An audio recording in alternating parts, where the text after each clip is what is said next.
Subscribe करें फैक्टोमेनिया को और घंटे के आइकन को बजाना ना भूलें ताकि आप देख सके दुनिया भर के रोचक और रहस्यमय वीडियोस। कहा जाता है कि ये लोग दुनिया में अब तक सबसे रहस्यमय होते हैं। इन लोगों को जिसने भी फेस टू फेस किया है उन लोगों का कहना है कि वो जो भी सवाल पूछते हैं वो हर सवाल का जवाब सिर्फ हम ही चाहते हैं।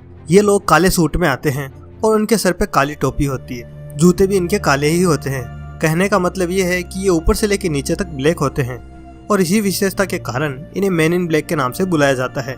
कई सालों से जितने भी यूएफओ को देखे जाने के केस हुए हैं इस ग्रुप के लोगों का उस एरिया के आसपास देखा गया है। लेकिन ताज्जुब की बात तो ये है कि इन्हें न जाने कैसे पता चल जाता है कि दुनिया के किस कोने में यूएफओ और एलियन से जुड़ी हुई घटना हुई है। कहा जाता है कि ये ज्यादातर 2 या 3 के ग्रुप में आते हैं और जितने भी लोगों से इस ग्रुप ने अब तक पूछताछ की है उन लोगों ने बताया कि उनको कहा गया है कि ये बात पब्लिक में किसी को न बताएं वरना इसका अंजाम बुरा हो सकता है। ये ग्रुप दुनिया में बहुत पहले से एक्टिव है, लेकिन इस ग्रुप के बारे में लोगों को मालूम चला हॉलीवुड की एक मूवी मैन इन ब्लैक से। इस मूवी में एलियंस को ह्यूमंस के साथ काम करते हुए और उनसे लड़ते हुए दिखाया गया है, लेकिन जिस तरीके से इस किरदार को उसमें बताया गया है ये वास्तव में उससे भी ज्यादा खतरनाक है। इन्वेस्टिगेटर एंटोनियो पेरिस ये एक फाउंडर और डायरेक्टर हैं एपीआई के। एपीआई का फुल फॉर्म है एरियल फिनोमेना इन्वेस्टिगेशन। इन्होंने रियल लाइफ में मैन इन ब्लैक के कई केसेस को स्टडी किया है। कहा जाता है कि मैन इन ब्लैक को सबसे पहले देखे जाने की घटना 1956 में हुई थी। इन्हें सबसे पहले ग्रे बार्कर की एक बुक में बताया गया है जिसका नाम है they knew too much about flying saucers. इस बुक में कई बार मैन इन ब्लैक को देखे जाने की बात कही गई है, जिनमें कैलिफोर्निया और ब्रिजपोर्ट की घटना के बारे में बताया गया है। इवन इस बुक के बारे में एफबीआई ने अपने एक मेमो के अंदर भी जिक्र किया गया है। इस मेमो में ये बताया गया है कि 3 लोग जो कि ब्लैक सूट पहने हुए हैं जो कि बहुत साइलेंट तरीके से यूएफओ की इन्वेस्टिगेशन के दौरान देखे गए हैं। अल्बर्ट बेंडर यूएफओ कम्युनिटी में एक बहुत बड़े रिसर्चर के तौर पर माने जाते हैं। इनके पास एक बार एलियन अबडक्शन का केस आया। जब इन्होंने इसको इन्वेस्टिगेट किया और उस पर अपना एक आर्टिकल पब्लिश किया तो आर्टिकल पब्लिश होने के महज एक दिन बाद बेंडर के पास 3 लोग आए जो कि बहुत एग्रेसिव स्वभाव के थे और तीनों ने ब्लैक सूट पहना हुआ था। लेकिन बेंडर ने ये तो बताया कि उनसे मैन इन ब्लैक ने पूछताछ की, लेकिन ये कभी नहीं बताया कि उसके दौरान उन्हें क्या क्या पूछा गया। और इस रिपोर्ट के बाद उन्होंने जो रियल रिपोर्ट बनाई थी वो कभी पब्लिश ही नहीं की। मतलब कि एक छोटे से आर्टिकल के छपने पर भी उन लोगों की नज़र बेंडर पर पड़ गई। तो सोचो कि क्यों फिर वो पूरी रिपोर्ट पब्लिश नहीं कर पाए। शायद उनको जान से मारने की धमकी दी गई हो। इस बात को पुख्ता इसलिए भी माना जा सकता है क्योंकि अल्बर्ट बेंडर का नाम एफबीआई के एक मेमो में भी बताया गया है जो कि मैन इन ब्लैक के ऊपर था। ये ग्रुप किसी सरकारी संगठन के साथ काम नहीं करता। यहाँ तक कि आज तक इस ग्रुप का बेस कहाँ पर है ये भी पता नहीं लगाया जा सका और आज भी दुनिया में ये ग्रुप बहुत मिस्टीरियस ग्रुप माना जाता है। इस इंसिडेंट के बाद दुनिया में मैन इन ब्लैक के देखे जाने की कई घटनाएं सामने आई हैं और जहाँ जहाँ यह घटनाएं हुई है वहाँ पर एलियंस और यूएफओ से जुड़ी काफी बातें सामने आई हैं। कई सारे लोग सामने आए हैं, उन्होंने बताया कि ये लोग बहुत ही अलग तरीके से बिहेव करते थे। मतलब वो कभी भी किसी को भी नाम से नहीं बुलाते थे। जितनी भी देर इन्वेस्टिगेशन चलती थी वो उस इन्वेस्टिगेशन के दौरान एक बार भी अपनी पलकों को नहीं झपकाते थे और साथ ही साथ कभी कभी वो एक रोबोट के जैसे भी बिहेव करने लग जाते थे। कहा जाता है कि जो लोग यूएफओ के बारे में कोई भी इंफॉर्मेशन पब्लिक करते थे उन पर इन लोगों की नजर रहती थी और उन लोगों के पास उस वक्त जाते थे जब वो एकदम अकेले होते थे। और ये लोग जितने भी लोगों के पास पूछताछ करने गए उसके बाद वो लोग कभी भी पब्लिक के सामने आके नहीं कहा कि उनके साथ क्या क्या हुआ है। कहा जाता है कि ये लोग एक ब्लैक कार से आते हैं जिस पर किसी भी टाइप का कोई भी नंबर नहीं लिखा हुआ होता है और कभी कभी तो ये लोग ब्लैक हेलीकॉप्टर से भी आते हुए देखे गए हैं। एक बात तो तय है कि ये लोग यूएफओ से जुड़ी हुई सारी घटनाओं के बारे में उन गवाहों को चुप कराने का काम करते थे। बट सवाल है कि आखिर ये क्यों ऐसा करते थे। अब मैं आपको एक रियल इंसिडेंट के बारे में बताऊंगा जिसके बाद यूएफओ कम्युनिटी में मैन इन ब्लैक को और भी पुख्ता तरीके से माना गया है। ये इंसिडेंट आज सोलवे पर्थ के नाम से भी जाना जाता है। इसके बारे में वैसे मैंने फुल डिटेल में एक वीडियो बना रखा है। अगर किसी ने भी फिर भी उस वीडियो को नहीं देखा है तो भी मैं आपको यहाँ पे थोड़ा सा बता देता हूँ। दुनिया में सबसे important case man in black के बारे में जो माना जाता है वो फेमस इंग्लिशमैन जिम टेम्पल्टन के बारे में जो कि सन 1964 में 16वें पर्थ में हुआ था। ये पेशे से एक फायर फाइटर थे जो कि कार्लाइल इंग्लैंड में रहते थे। एक दिन जिम अपनी फैमिली के साथ आउटिंग पर निकले थे। जिस जगह वो घूमने गए थे उस जगह को 16वें पर्थ के नाम से जाना जाता था। जिम ने अपनी बेटी की 3 फोटो एक के बाद एक क्लिक की जो कि कैमरे की नेचुरल सेटिंग से ली गई थी। ये फोटोग्राफ लेने के बाद जिम अपनी फैमिली के साथ एंजॉय करने लग गए और फिर बाद में अपने घर को वापस भी चल दिए। फिर उन्होंने जब उस फिल्म को डेवलप करने के लिए भेजा और जब ये फिल्म डेवलप होकर वापस आई तो उन्हें लगा कि ये आउटिंग कोई नॉर्मल आउटिंग नहीं थी बल्कि उससे भी कुछ और थी। इन फोटो में पहली और तीसरी फोटो एकदम सही आई थी, लेकिन इसके बाद जो दूसरी पिक थी उस पिक में पीछे कोई खड़ा हुआ दिखाई दे रहा है।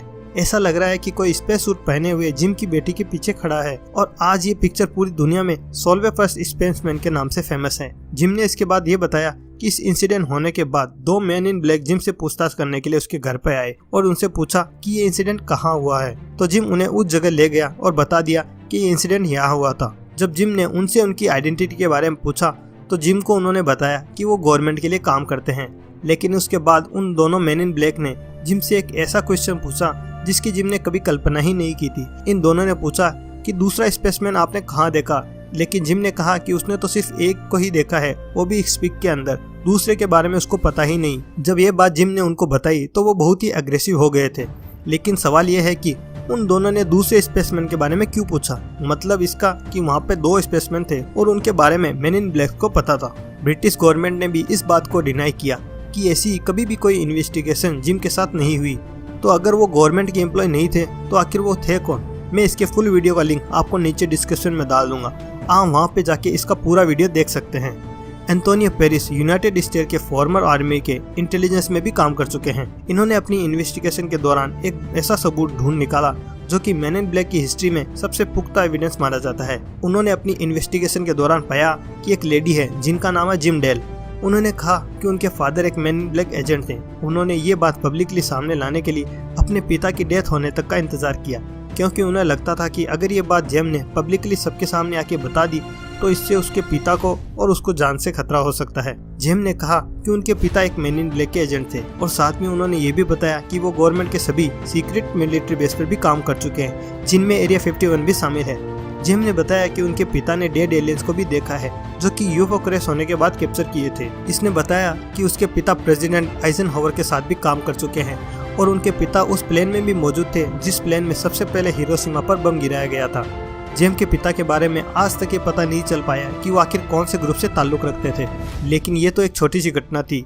इस इंसिडेंट के बाद एक और इंसिडेंट हुआ जिसमें एंटोनियो ने सारे सबूत ढूंढ निकाले जिससे कि ये कहा जा सकता है कि मैन इन ब्लैक सच में होते हैं। 2008 में हुई ये घटना नियाग्रा फॉल के एक होटल में रिकॉर्ड की गई थी। इस दिन एक होटल के ऊपर कहा जाता है कि 240 फीट के जितना बड़ा एक यूएफओ उड़ रहा था। वो इस तरीके से उड़ रहा था कि उससे किसी भी टाइप की कोई भी आवाज नहीं आ रही थी, जिसके कारण उसके होने का किसी को भी ध्यान ही नहीं चल रहा था। लेकिन इस यूएफओ को उस होटल में काम करने वाली 2 लेडीज ने देख लिया और उसकी बात उन्होंने लोकल पुलिस को बता दी। जैसे ही उन्होंने ये बात बताई उसके कुछ दिन बाद उसी होटल में 2 मैन इन ब्लैक दिखाई दिए। जब ये man in black hotel lobby में स्टाफ से इंटरोगेट कर रहे थे तब वहाँ के एक स्टाफ मेंबर ने अपने मैनेजर को यह बात फोन पर बताई। अकॉर्डिंग टू एम्प्लॉय उन्होंने बताया कि उन दोनों मैन इन ब्लैक के चेहरे पर ना तो कोई बाल था और ना ही उनके कोई आईब्रोज थी और उनकी आवाज एकदम रोबोटिक टाइप के जैसे लग रही थी। अभी आप जो फुटेज देख रहे हैं वो एकदम रियल है।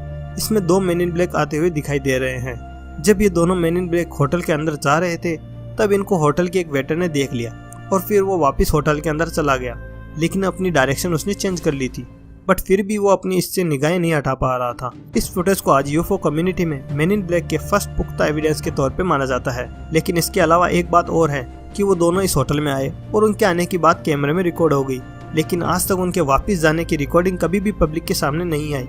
तो क्या ऐसा भी मुमकिन हो सकता है? शायद ऐसा भी हो सकता है कि वो इन्वेस्टिगेट करने के बाद उस होटल से किसी रहस्यमय तरीके से गायब हो गए होंगे। तो देखा दोस्तों आपने कि अब तक की हिस्ट्री में हुई कुछ घटनाएं जो इस बात को काफी हद तक पुख्ता कर देती है कि मैन इन ब्लैक होते हैं, बट इस बात पर अभी भी असमंजस बना हुआ है कि आखिर वो आते कहाँ से है और जाते कहाँ पर है। क्या वो किसी गवर्नमेंट के लिए काम करते हैं या वो किसी एलियन सिविलाइजेशन के लिए काम करते हैं या वो खुद एक टाइप के एलियंस हैं? अगर आपकी कोई राय है तो हमें कमेंट बॉक्स में नीचे जरूर बताएं। तो दोस्तों ये था आज का वीडियो। आई होप कि आपको वीडियो पसंद आया होगा। अगर हाँ तो इस वीडियो को लाइक करें, शेयर करें इसे अपने फ्रेंड्स और फैमिलीज के साथ में। अगर आप हमारे चैनल पर पहली बार आए हैं तो चैनल को जरूर सब्सक्राइब करें, क्योंकि आपका एक सब्सक्रिप्शन मुझे और नए टॉपिक्स पर वीडियो बनाने के लिए मोटिवेट करता रहता है। तो चलो यार आज के लिए बस इतना ही। मिलते हैं अगले वीडियो में कुछ नई मिस्ट्रीज के साथ। तब तक के लिए बाय।